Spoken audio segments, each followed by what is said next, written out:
Lepo pozdravljeni. Oktobra se bo v Vatikanu začel drugi del sinode, tokrat z naslovom Sinoda o sinodalnosti. Slovenijo bo zastopal celjski škof, dr. Maksimilijan Matjaž, ki ga lepo pozdravljam v našem studiu. Pozdravljeni in dobrodošli. Dobar dan. Pri Slovenski škofovski konferenci ste vi nekako odgovoren za proces sinode na lokalni ravni.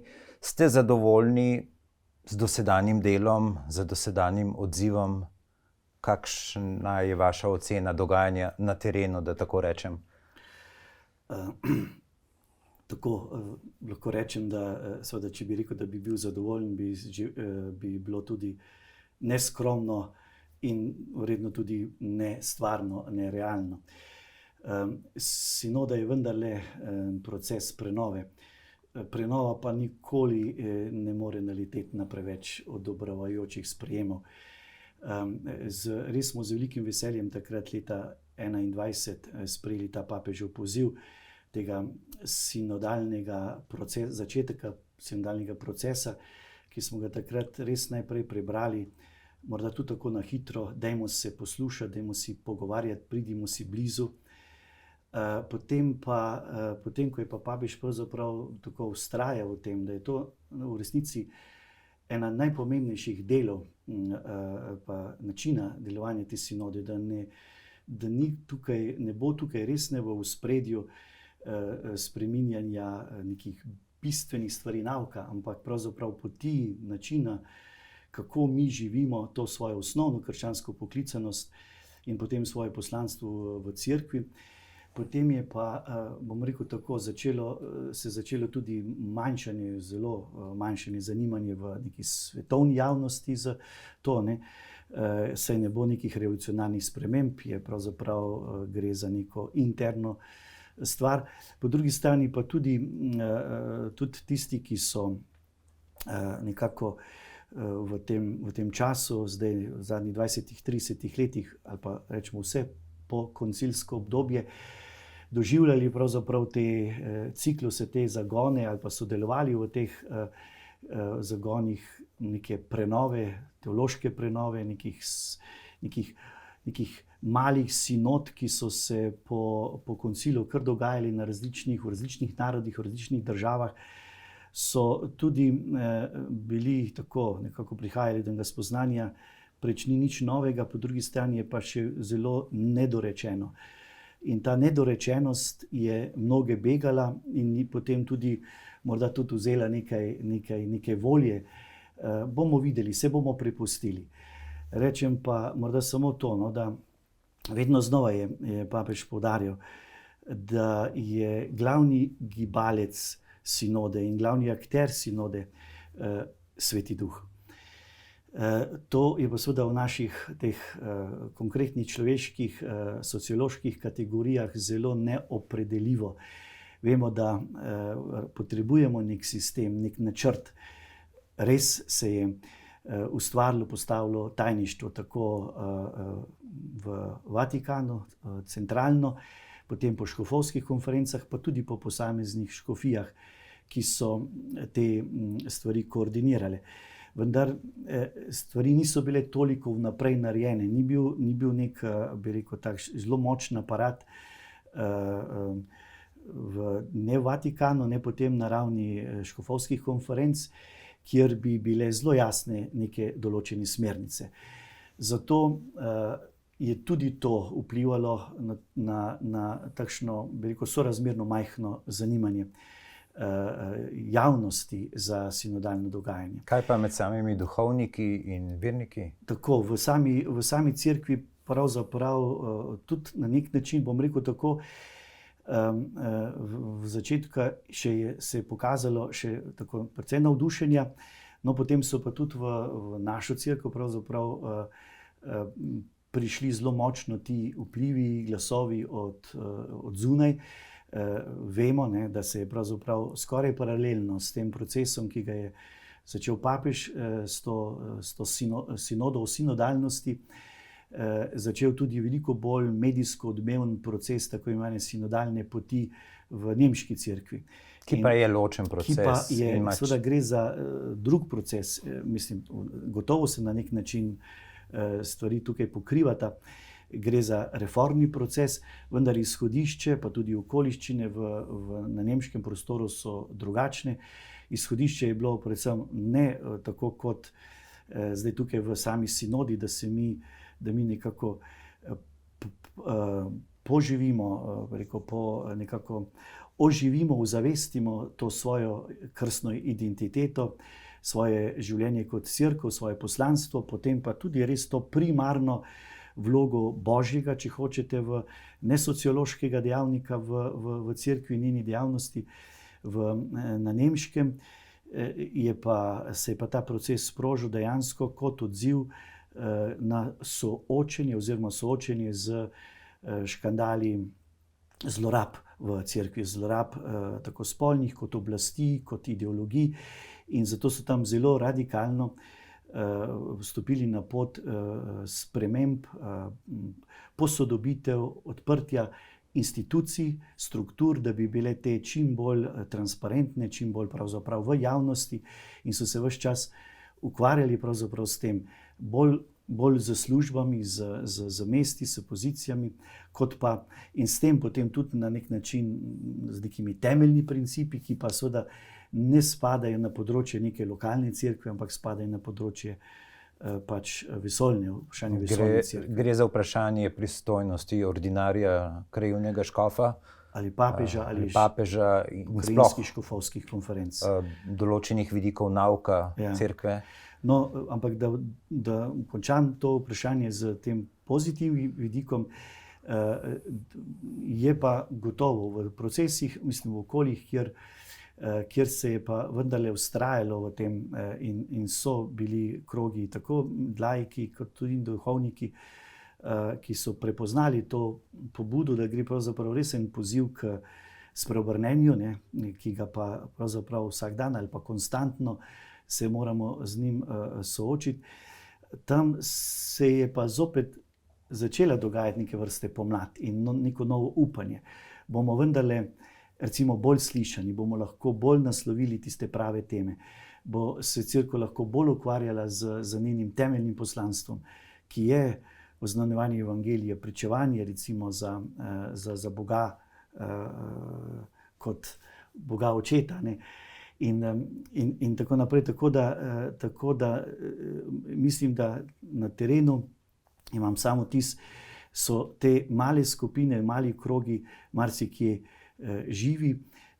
To bo pa dejansko poganjalo potem ta prenovitveni proces, jaz mislim, bo počasi tlel. Še to bi rekel, da se v resnici ni potrebno tako zaskrbljeno gledati na to, če to ni neko veliko dogajanje. Tudi to papež ves čas poudarja.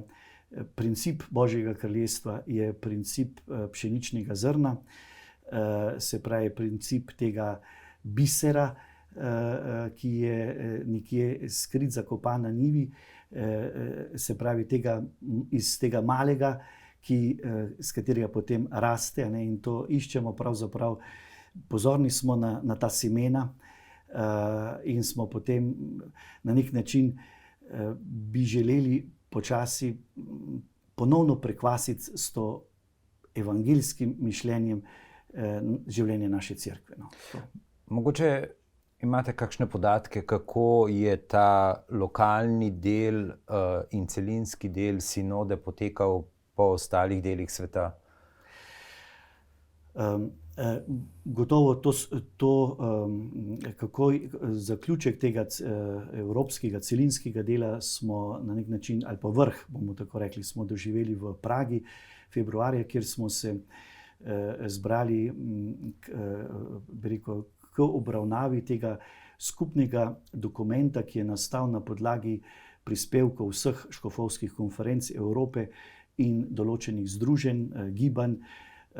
Nekaj čez 35 je bilo teh dokumentov.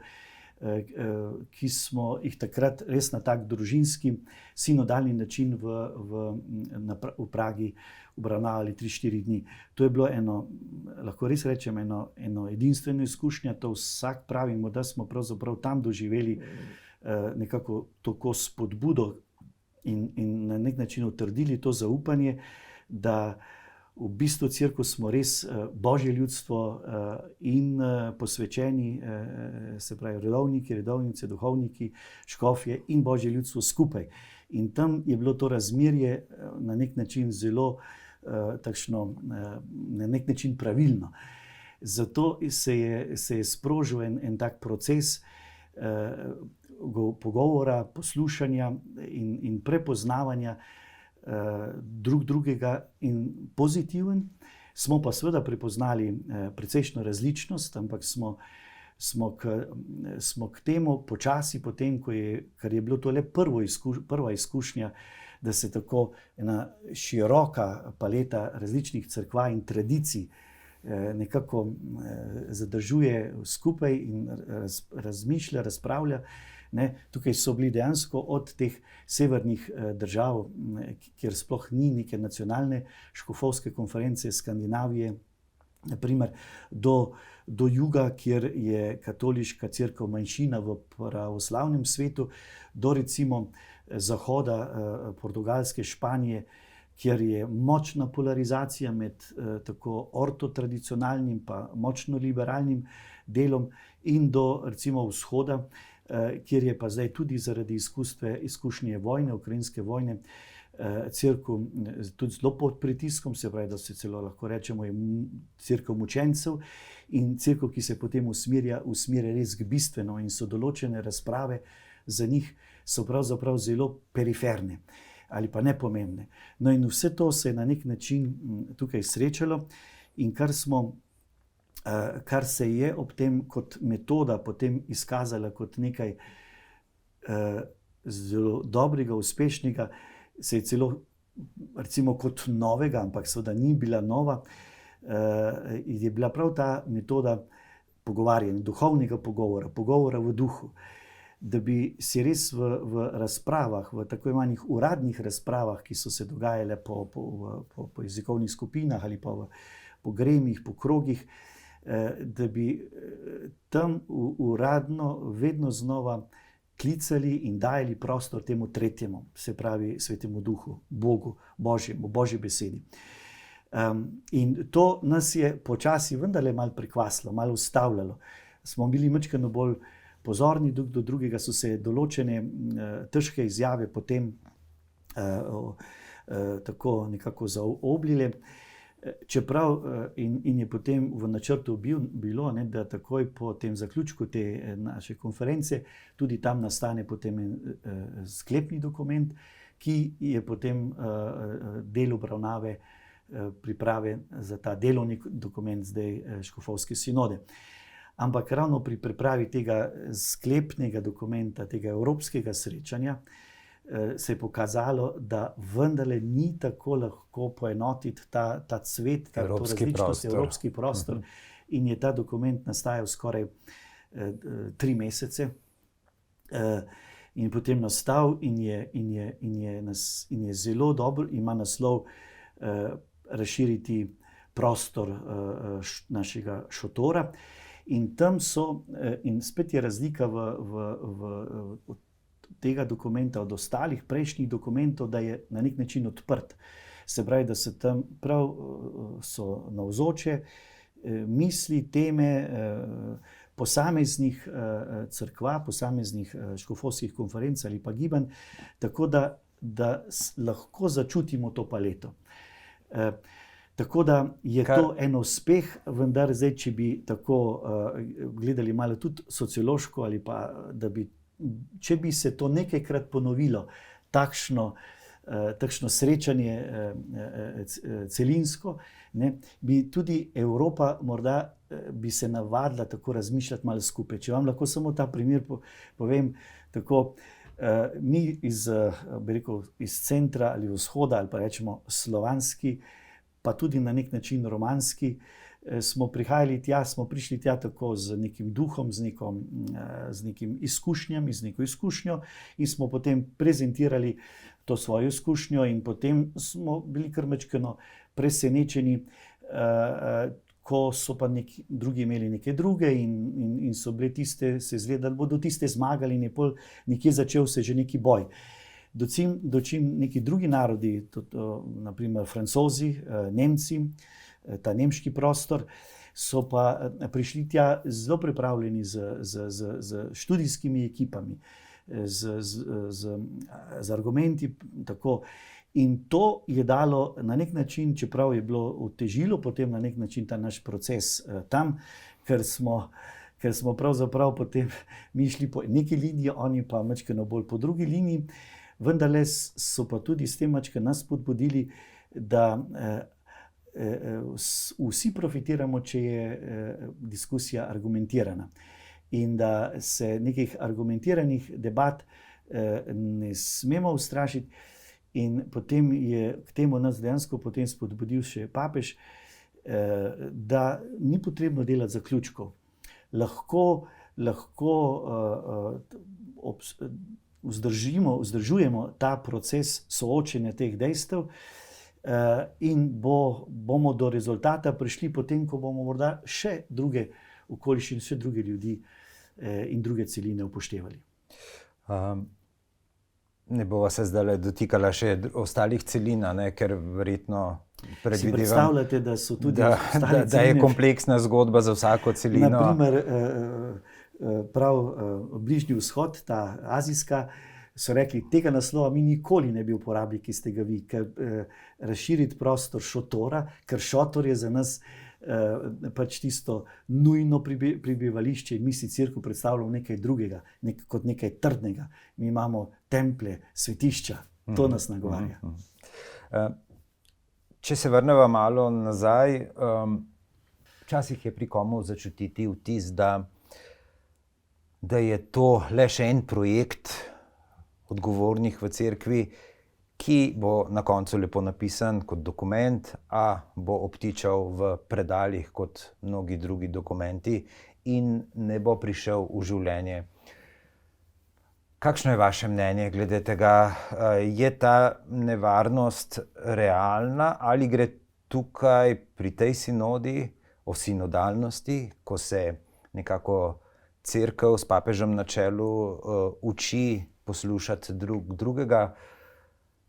Obtičala bo ta sinoda mogoče en korak naprej, oziroma je precej nekaj drugega, kot so bili dosedanji projekti, tudi gledano na zasedanje zadnjih 15 sinod, kolikor jih je bilo od leta 65 do danes. Tokratna, ki bo zdaj v oktobra, bo 16. Jaz mislim, da pravzaprav se to skoraj ne more zgoditi na ta način. Papež je zopet rekel, cerkev bo sinodalna, ampak sinodalna v tem evangeljskem pomenu besede, s to primarno izbiro ali pa primarno odločitvijo za Svetega Duha, se pravi, bo cerkev kot sad Svetega Duha ali pa seveda cerkve kot take ne bo. Zato iz več razlogov se mi zdi, da ne bo na isti način, verjetno, ali pa se je tukaj začel pravzaprav neki proces, ki bo moral trajati. Ta proces namreč vključuje in ne izključuje pač nobene teme, kot ste zdaj našteli, vprašanje mladih, družin, to, kar je bilo v zadnjem času, evangelizacije, Svetega pisma, Božje besede, vprašanje potem pa teološka vprašanja. Vsa ta vprašanja so pravzaprav zajeta v tem temeljnem vprašanju. Zato, ker tukaj res gre za to temeljno in vsakodnevno vprašanje, kako na bolj pristni način prav živeti to temeljno poslanstvo, to pa je, da smo Božji otroci in del enega Kristusovega telesa.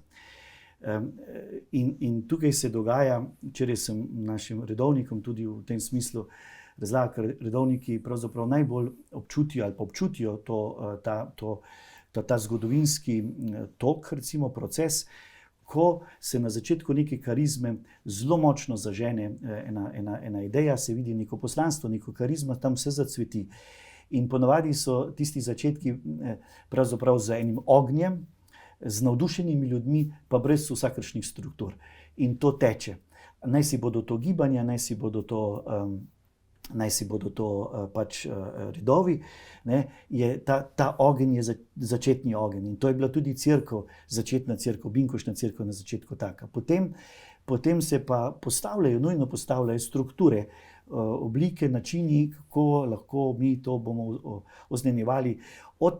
Od sistema, glede nauka, se stvari utemeljujejo, se dodajajo zadeve, recimo neke oblike take pobožnosti, kakorkoli, do materialnih struktur, da si gradimo te in one prostore, tako cerkev, kot redovi, kot gibanja, in vsi s časoma, recimo na kratki ciklus, lahko rečemo ciklus 50 let, ugotovimo, da nas malo zarevimo, da naenkrat so tiste lupine kar močne in ni več nekega duha, in tisto mora začeti pokati, in tiste, kar se bomo rešili, bo odpadlo.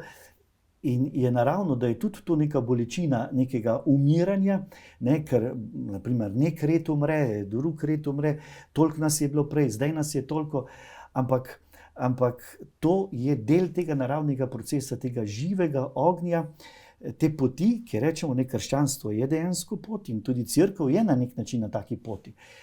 Tukaj zdaj seveda ne rečemo, da se bo vse postavljalo na novo, ampak zelo jasno pa je razodetje, Božja beseda, nauk, tista srčika, kar nam govori, da nas je Bog po Jezusu Kristusu odrešil, postavil, rodil za Božje otroke in med seboj smo bratje in sestre, in Sveti Duh nas oživlja, pošilja, da razodevamo, prečujemo to resnico svetu.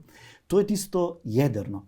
Vse ostalo je pa potem, kar je način, kar je metoda, kar nam pomaga, da to.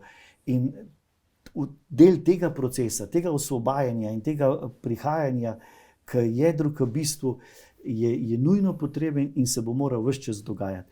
Zdaj pa, da bi bil majčkeno bolj, bi rekel, konkreten, kar recimo že sploh na prvi korak vidimo zdaj naprej, da so že naše tako župnijske kot recimo škofijske strukture od življenja cerkve, se pravi, to so župnije, pa tudi potem strukture odločanja, kot so potem recimo župnijski pastoralni sveti, to so še župnije, potem pa škofijski gremiji, ne nazadnje potem službe v škofiji, ne, in do škofa.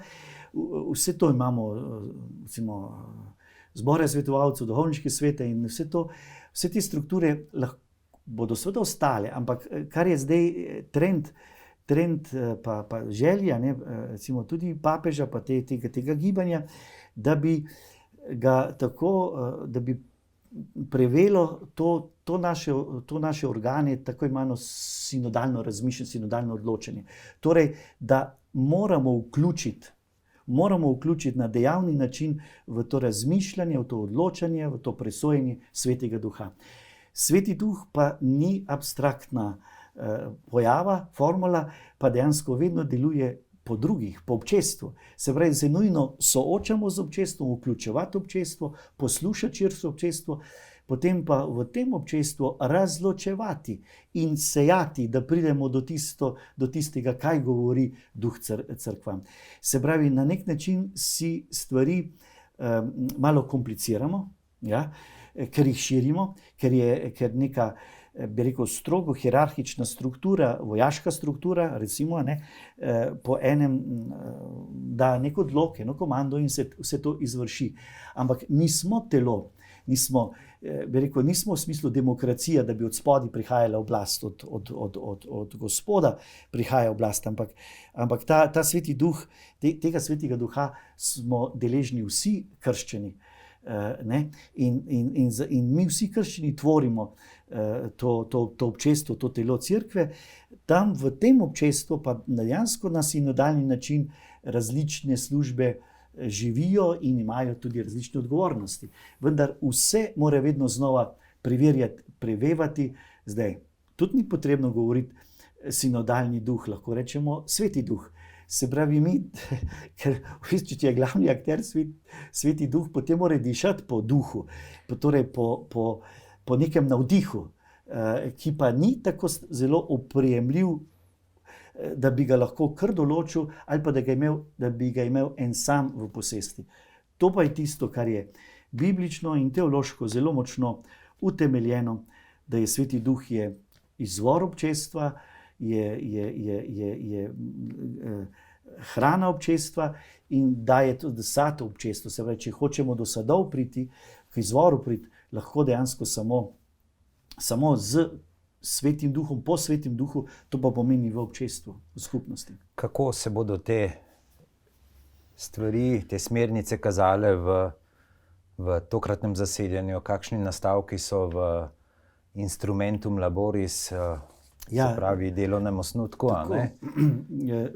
Hvala, ker se mi zdi, da je zdaj tako naravno. Je tudi ta Instrumentum Laboris, se pravi ta vstopni dokument, začetni dokument, pravzaprav sestavljen iz teh dveh delov. Se pravi, iz prvega A dela, kjer je zbrana ta izkušnja, ampak ne samo izkušnja, se pravi, rečemo izkušnja sinodalnosti, teologija sinodalnosti, pastorala sinodalnosti, duhovnost sinodalnosti, vse pod tem vidikom. Se pravi, je zelo, zelo široko in tam tistim, ki bi imeli strah glede spreminjanja nauka, pa to je zelo, bi rekel, koncilsko, teološko utemeljena ali pa postavljena, ampak nekako oplemenitena tudi s to pastoralno izkušnjo časa, v katerem živimo, ta prvi del. Drugi del, ta B del, pa obravnava, je pa tako delovni, bo pa obravnava potem ta različna vprašanja, ki so iz tega prvega dela izšla in teh vprašanj je recimo 15 sklopov v teh treh delih, se pravi sestavljeno iz treh delov. No in tukaj morda lahko to še rečem, vsi poznamo, mislim, to je še najbolj morda tako ostalo to geslo, občestvo, sodelovanje poslanstvo, soudeležba poslanstvo. Nas je spremljalo to v prvi fazi sinode, to geslo, te tri teme, ki dejansko smo jih zdaj tako, če smo jih res domišljali, razmišljali, se v njih poglabljali, zajemajo dejansko ves nauk in vso bistvo na nek način cerkve. Ja. Zdaj v tem dveletnem procesu je zdaj prišlo do enega premika, tako da zdaj ta sinodalni dokument, se pravi Instrumentum Laboris, zamenja vrstni red. Delno zamenja vrstni red, se pravi občestvo je prva glavna tema, se pravi občestvo, to je Kristusova cerkev, zavest, kdo smo, telo, udje in tako dalje. Takoj k temu je pa priključena, se nadaljuje drugi del, se pravi poslanstvo te cerkve, misijonsko poslanstvo te cerkve. In šele tretja točka je potem soudeležba k temu bistvenemu, se pravi odgovornost, soudeležba v izvrševanju različnih služb vodenja. O tem lahko razpravljamo šele takrat, ko živimo, ko se zavedamo tega bistva cerkve, kaj smo. K bistvu cerkve bi pa te učenčevstva, Kristusove cerkve, bi pa morda rekel samo še to, in se s tem potrdi tudi to centralnost te teme odnosov.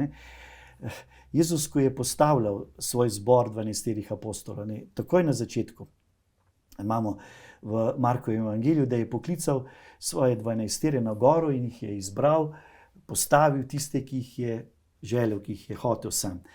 Zakaj? Pravi, zato, da bi bili z njim in da bi jih pošiljal oznanjati in ozdravljati, izganjati hude duhove in tako dalje. Tam je zelo jasno postavljeno, da srčika cerkve je odnos z njim, je on. Malo naprej bo še Marko potem v evangeliju zelo jasno rekel, oziroma Jezus pravi svojim učencem, vam je dana skrivnost Božjega kraljestva. Skrivnost Božjega kraljestva je prav to občestvo z njim, ta on. ta Kristus, ta učlovečeni Bog, Božji sin.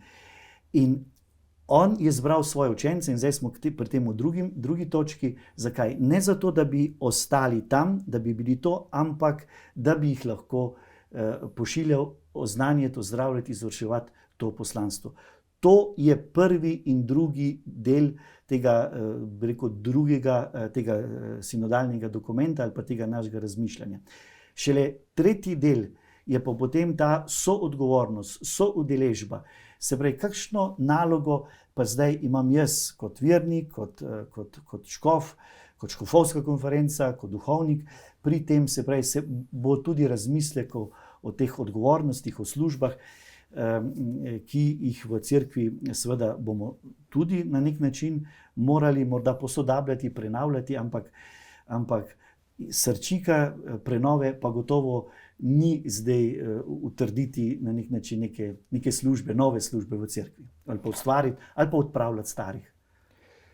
Živimo v času, ko se zdi, da je svet precej negotov. Marsikdo se boji vojne, ki jo imamo skoraj pred vrati v Evropi. Tukaj imamo mogoče še bolj nevarne vplive ideologij, ki vdirajo na vsa področja, LGBT, teorija spola, evtanazija, splav. Ljudje vidijo, mogoče tudi neverni, cerkev kot eno zadnjo institucijo, ki je še nek branik, je kot neka Noetova barka, kot se je nekoč izrazil Peter Zevald, ko je predstavljal knjigo v Sloveniji pogovora s papežem Benediktom XVI.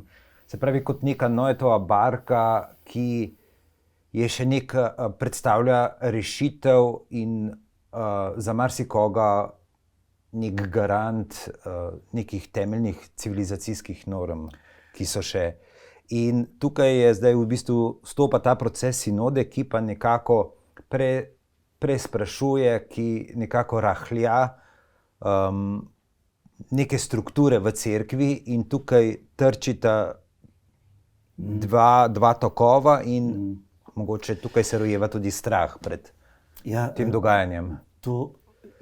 Prav zaradi tega se mi zdi, da je toliko večja naloga in poslanstvo cerkve, da zelo jasno poskuša, bolj jasno, ne samo definirati, zaživeti to svojo temeljno poslanstvo, ki je bilo poslano ravno v svet, zato da ta svet rešuje, reši tega bi rekel, na nek način enega izvirnega greha, tega poganstva oziroma mišljenja, da je človek Bog, da je človek tisti, ki bo rešil samega sebe. Se pravi, na nek način se dogaja vedno znova neka demitizacija človeka. Z demitizacijo človeka se pa človek dejansko tudi osvobaja in stopa v tiste dimenzije, ki so v resnici njegove in ki mu zagotavljajo tudi varnost. Da poenostavim. Ta tendenca, katerega bi rekel, posledice so potem tudi vse te krize, ki ste jih našteli našega časa, vendarle izvirajo iz tega vedno bolj naraščajočega individualizma. Da si človek vedno bolj misli, jaz sam bom rešil sebe, mi ali pa ena nacija bo rešila najprej sebe. America first, recimo, je bilo tam, ali pa karkoli drugega. Ta boj, ta negotovost, ko se potem človek vedno bolj zapira in si gradi meje, se zapira in misli, to je moja rešitev. Tukaj je pravzaprav odgovor, zdaj ne bom rekel cerkve, ampak odgovor pravzaprav razodetja Boga samega, da pove, da je pravzaprav je Bog človeka povabil oziroma ga poklical, da biva z njim, da je on po stvarjenju, po začetku ima pravzaprav njegovo podobo, njegovo dostojanstvo in da je njegova rešitev, njegov smisel je pravzaprav živeti to njegovo podobo v občestvu z njim. Se pravi, da je proces zapiranja je pravzaprav vedno bil ta proces strahu in nekega in iskanja takih ali drugačnih malikov. To se zgodi lahko tudi v cerkvi, ne? Da se zapremo za svoje strukture, urejen in predviden način dela. To se dogaja pravzaprav tudi v tem, ko si zgradimo neki tradicionalistični, ne vem kakšen že nazor in si mislimo, bolj bomo mi zdaj izpolnjevali neke strukture, neke principe, ki smo si jih zadali bolj smo sila, bolj gotovi bomo, bolj smo pravzaprav na nek način, bolj bo naša molitev, naša drža na nek način dosegla neko božje upravičenje. Ne smo pri teh klasičnih herezijah, ki jih je tudi papež imenoval, ne, tega pretiranega zaupanja v človekovo sposobnost, da on sam reši s tako ali drugačno inteligenco samega sebe oziroma da sebi neki dokončni smisel. To pravzaprav osvobajanje od tega in osvobajanje od tega bremena, ki si ga človek sam zadaja, vse svoje vsemogočnosti, je na nek način lahko tudi boleč proces, je pa zdravilen proces. Ne? In tudi k temu pravzaprav ko zdaj ta sinodalni proces na nek način želi izpostaviti to krstno dostojanstvo, to res ta izvor, da človek dejansko ne živi sebi, ampak po krstu, po veri prijema to novo življenje. To je pravzaprav na nek način hkrati za človeka neko soočenje z neko realnosti, ki mu lahko pokaže pravzaprav svojo sliko. Jaz nisem vsemogočen, po drugi strani mu pa lahko odpre neko novo obzorje. Nekdo ti nudi to roko in te vabi v eno skupno hojo, recimo naprej. Drugo, kar bi še ob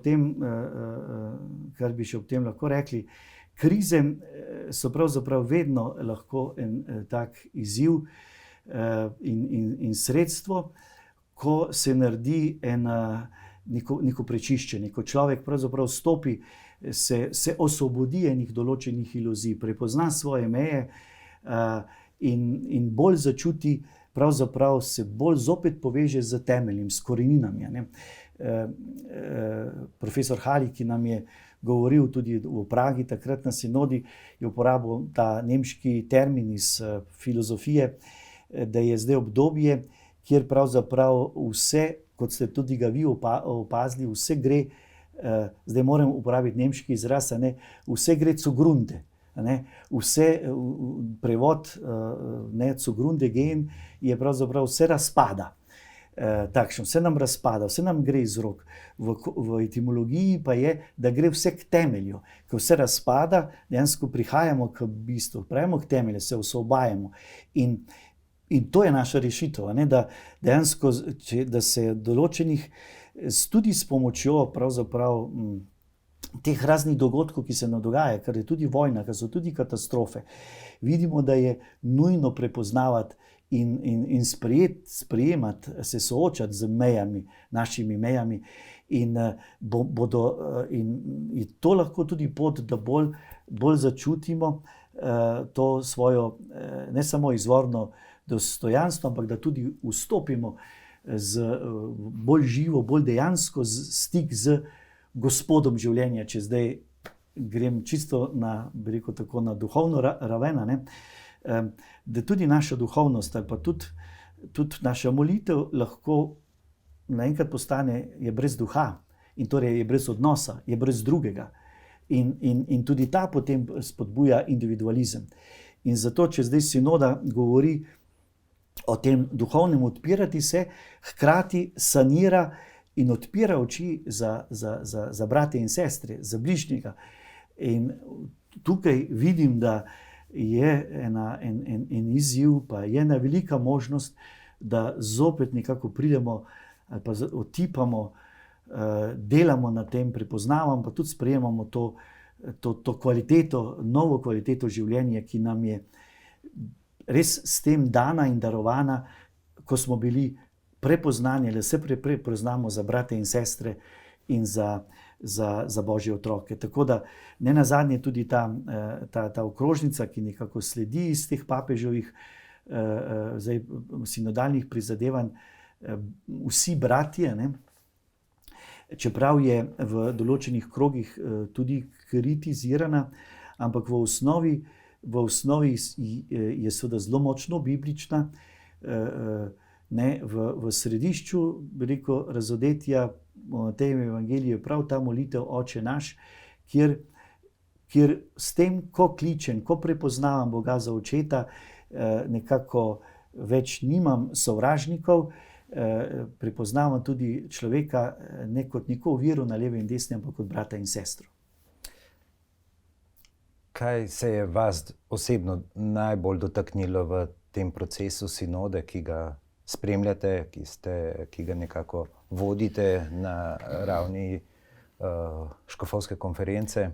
Ja, zdaj tudi to lahko takoj popravim, res vodi ta proces, če uporabite ta izraz, potem takoj predam to vodstvo Svetemu Duhu.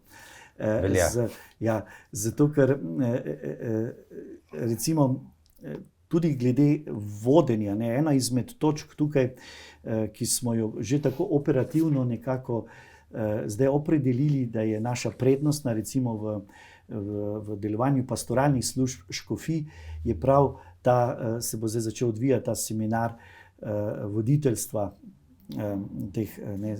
voditeljstva pri laikih, duhovnikih in kakorkoli, v glavnem aktivnega krščanskega občestva. No in že tam je, ob tem voditeljstvu se takoj potem pokaže, modeli tega voditeljstva, ne, in smo prepoznali, mi smo tako imani, dejansko moram biti tako imani vodeni voditelji, poslušajoči voditelji. Od vsega začetka je bilo to vprašanje voditeljstva v Božjem ljudstvu, v razodetju prezentno, ne, od, če hočete, Abrahama ali pa Mojzesa naprej, pa vse potem, ne, kdo je zdaj voditelj? Je Bog voditelj, si ti voditelj? Vodeni, poslušajoči voditelj, ki ima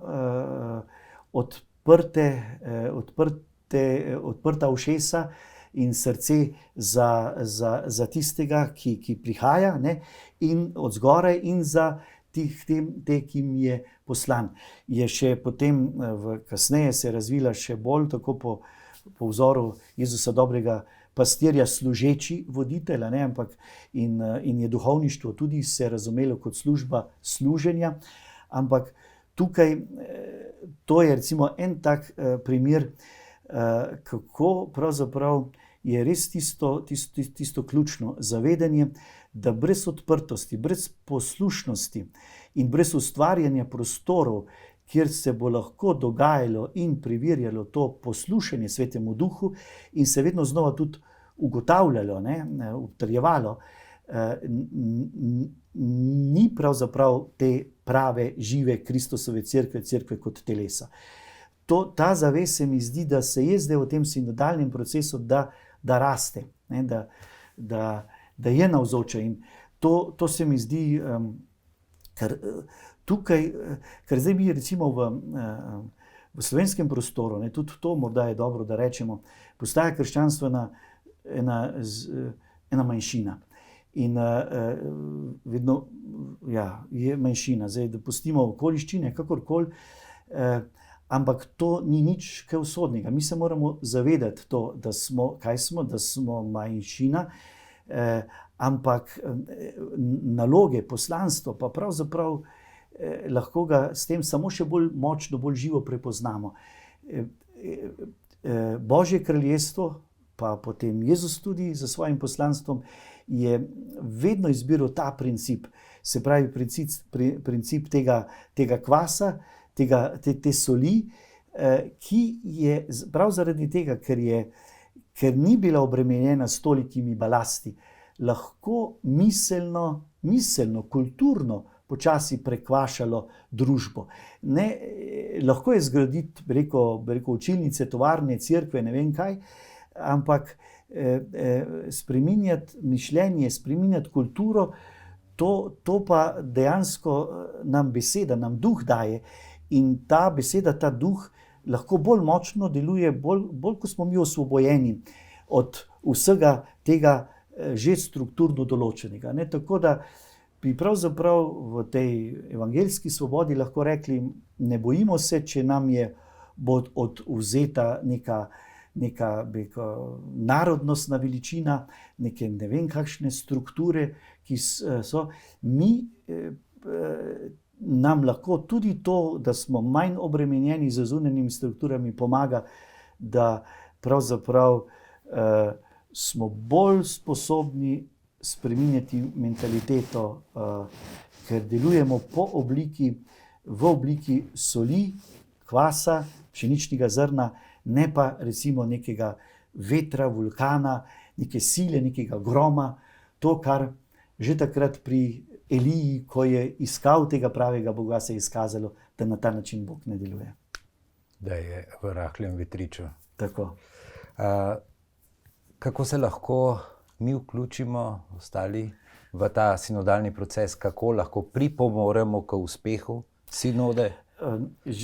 Kardinal Grek je zdaj poslal pismo vsem duhovnikom, pa vsem občestvom. On je odgovoren za sinodo na tej svetovni ravni in je tam seveda zelo jasno rekel, brez molitve ni sinode. Uspeh sinode bo dejansko v molitvi, se pravi v tem duhovnem občestvu, res v občestvu celotne cerkve, ki bo dihalo, ki bo odprto, ki bo skupaj klicalo Svetega Duha. In tu zdaj, čeprav ta stvar zgleda, tako se sliši abstraktno ali pa formalno, se mi zdi, da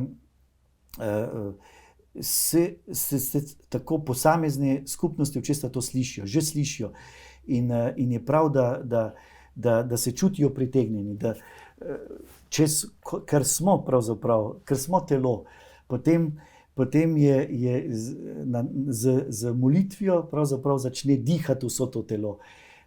Tam se bo prek molitve oblikovala tudi ta odprtost, ta naklonjenost, ta ljubezen, ki bo širila naš prostor, ki bo nekako premagovala tudi na nek način neke zadržke, in ki bo ustvarjala tudi eno potrebno vzdušje, da se bodo lahko ta semena tudi razvijala. K temu, naprimer, bi rekel, sodi tudi, da je ta zadnji, bi rekel, apel papežev, ki je zbudil tudi kar nekaj v medijih negodovanja, da bo sinodalno dogajanje zaprto neposredno za neposreden dotok do javnosti, da bo na nek način, da je to dogodek cerkve, dogodek Svetega Duha, dogodek, ki se bo dogajal v nekem občestvu. Da bo vsak dan o tem dogodku poročano, kaj se je dogajalo preko medijev, vendar so vsi člani tega dogajanja, se pravi vsi sinodalni udeleženci pozvani, da pa ohranjajo to občestveno, družinsko držo in da sami ne odpirajo tega prostora drugim duhovom in javnosti, dokler ta prostor diha kot eno telo, se pravi do konca sinode. To zgleda danes, bi rekel, ne tako simpatično pa aktualno, ker vse se dogaja, bi morali pravzaprav dogajati na krožniku, na prodaji javnosti, medijev, ampak mi vemo, da so v vsakem življenju, v vsakih odnosih ključne pravzaprav tisti intimni trenutki, ki se v intimi dogajajo. Tam se gradijo odnosi. In tako v družini, v zakonu, v človeških odnosih, ker rabi duh čas, ali pa seme tudi čas, da zbrsti. Ne. Seme pa raste, poganja, tako da človek ne ve kako, ne, in ko pride čas, pride dejansko tudi žetev. Tako da tudi to držo, mislim, da jo je dobro pozdraviti in jo ne sprejeti, ne soočiti se z njo na način sveta, da bi rekli, oni imajo nekaj skrivati. Ne. To je dejansko to dogajanje družine, tega občestva.